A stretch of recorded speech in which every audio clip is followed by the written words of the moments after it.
Tuhan akan mencurahkan roh-Nya. Anak-anak kan bernubuat, orang tua kan dapat mimpi, teruna pun dapat penglihatan. Bila Tuhan curahkan roh-Nya, curahkanlah hujan awal dan hujan akhir. Curahkanlah hujan roh-Mu sekarang. Sempurnakanlah gereja-Mu, siap sambut kedatangan-Mu. Marilah Yesus, datanglah segera.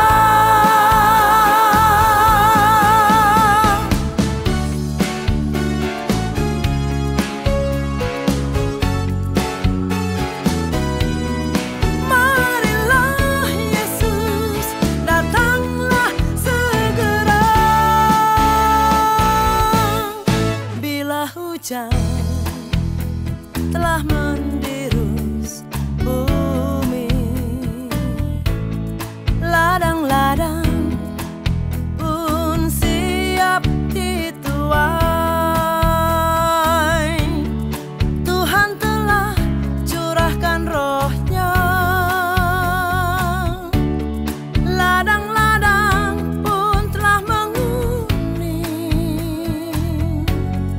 Waktu tiada tertangguhkan lagi,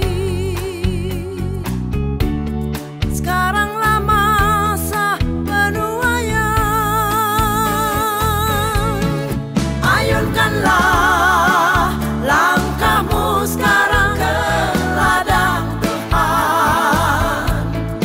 Ayunkanlah, tanggalkanlah segala beban.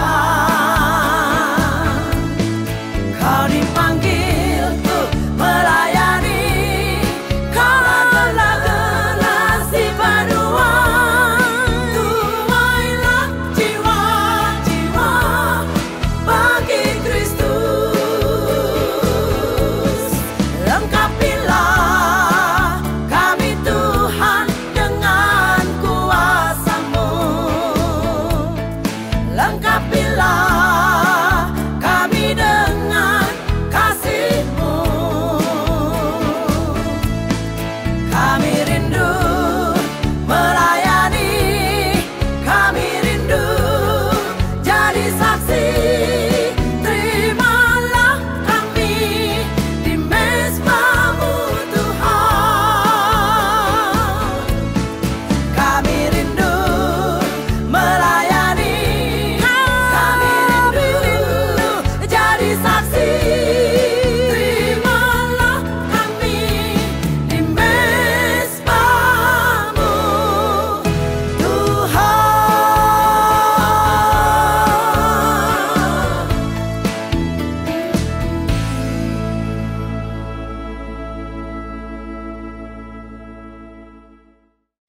Selamat pagi Bapak Ibu Saudara dikasih Tuhan. Pagi ini kita akan belajar dari kejadian di mana Elia takut dan lari dari ancaman pembunuhan oleh Ratu Isabel setelah Elia mengalahkan 450 nabi-nabi Baal.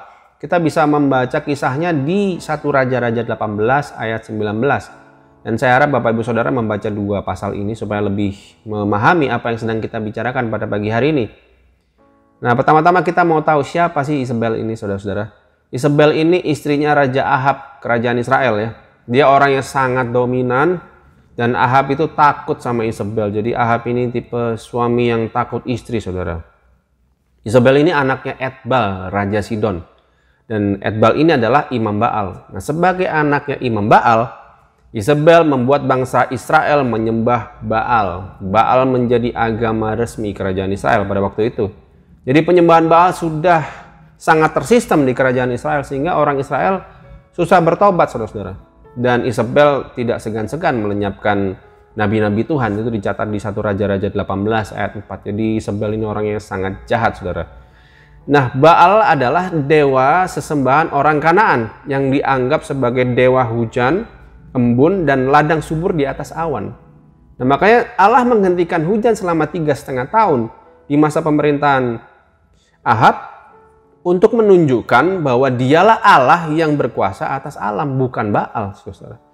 Itu dicatat di 1 Raja-Raja pasal 17. Dan Allah kembali meneguhkan hal itu melalui tanda ajaib saat Elia melawan 450 nabi-nabi Baal. Kita bisa baca kisah lengkapnya di 1 Raja-Raja 18 ayat 20 sampai 46. Nah, setelah Elia mengalahkan 450 nabi-nabi Baal itu, Isabel marah dan dia mau membunuh Elia.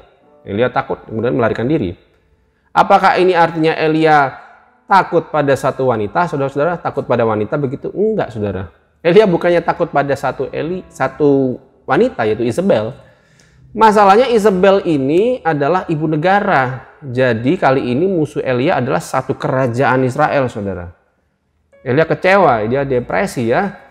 Karena setelah mengalahkan 450 nabi Baal dengan tanda-tanda yang mujizat, tanda-tanda yang ajaib itu, Israel bukannya bertobat. Ya. Sekarang Elia malah jadi buronan nomor 1 di kerajaan Israel.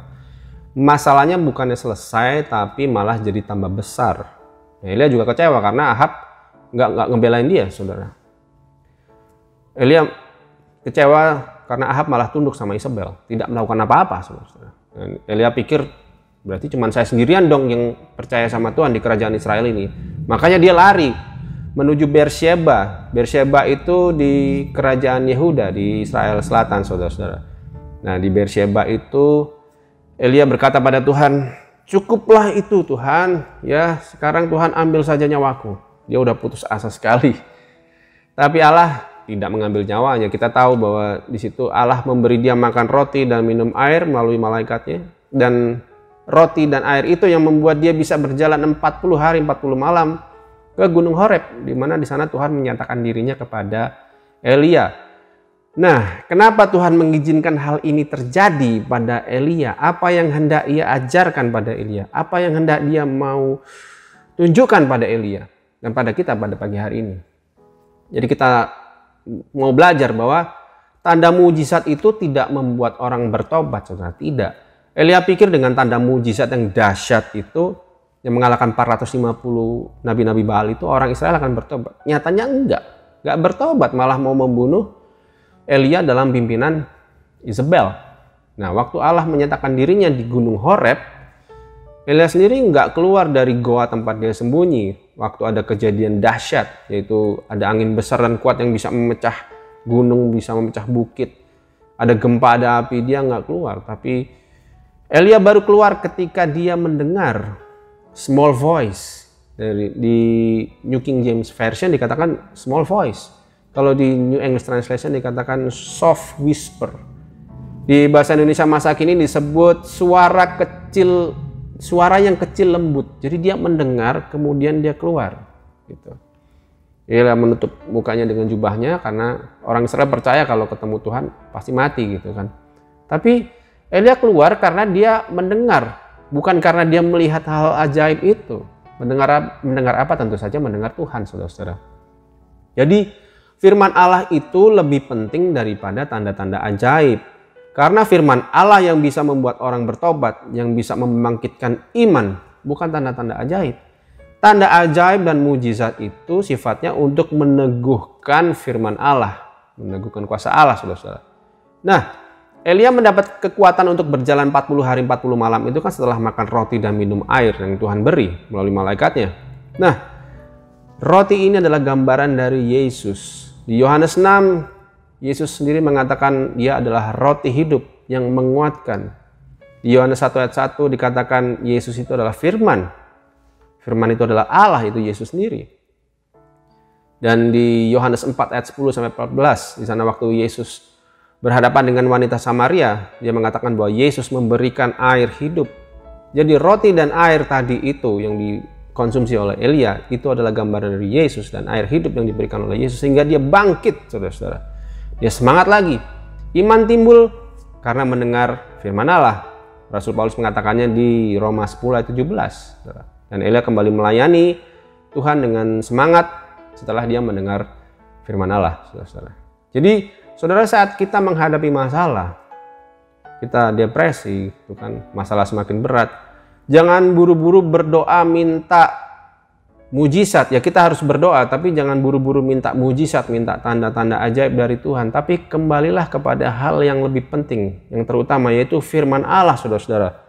Karena firman Allah membuat kita mengerti kehendak Allah melalui apa yang kita alami. Iman kita pun semakin bertumbuh kuat, saudara-saudara. Kalau kita hanya bergantung pada tanda-tanda ajaib, pada mujizat, kalau mujizat itu nggak terjadi, kita bisa kecewa sama Tuhan. Kita bingung, Tuhan ini sebenarnya sayang nggak sih sama kita? Kan bisa bingung seperti itu.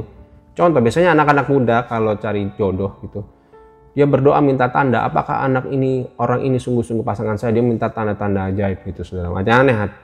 Padahal firman Allah sudah jelas memberikan panduan bagaimana memilih pasangan. Misalkan terang dan gelap tidak bisa bersatu, meskipun seiman harus sepadan, begitu kan, itu sudah bisa jadi panduan untuk memilih pasangan yang tepat, saudara.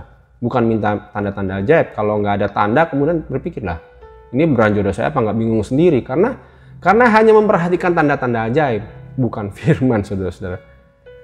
Jadi saudara, perhatikan kembali kepada firman, dan Roh Kudus itu bekerja sama dengan firman, tidak bisa dipisahkan. Dalam Injil Yohanes, Tuhan Yesus mengatakan bahwa Roh Kudus memimpin kita ke dalam segala kebenaran. Siapa kebenaran itu? Yesus. Karena Yesus mengatakan, akulah jalan dan kebenaran. Jadi Yesus itulah kebenaran. Dan Roh Kudus mengajar segala sesuatu. Dan Roh Kudus mengingatkan semua firman yang pernah kita baca, kita dengar dari Allah.